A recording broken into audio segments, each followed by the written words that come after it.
continuing on from my last video, so here are my outcomes, and all I really had to do was just add more content to get to the 350 word count, and then I just changed the picture to make it more appropriate to the outcome. And I did that with A, with B, C, D, E,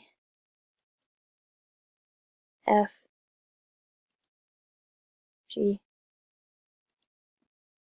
H, I, and J.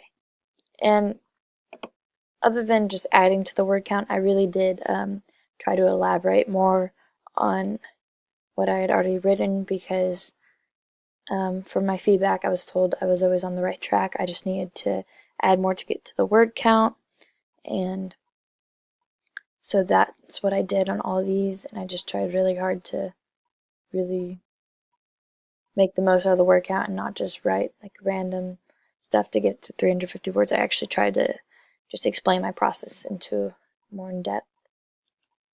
And then going back here to my home page, here's my reflection, 500 words, and then just added 2 pictures to make it more welcoming.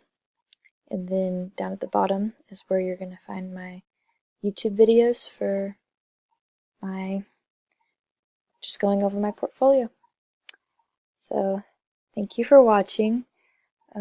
Thank you for a great semester, and thank you. I really enjoyed doing this portfolio in this class, so thanks.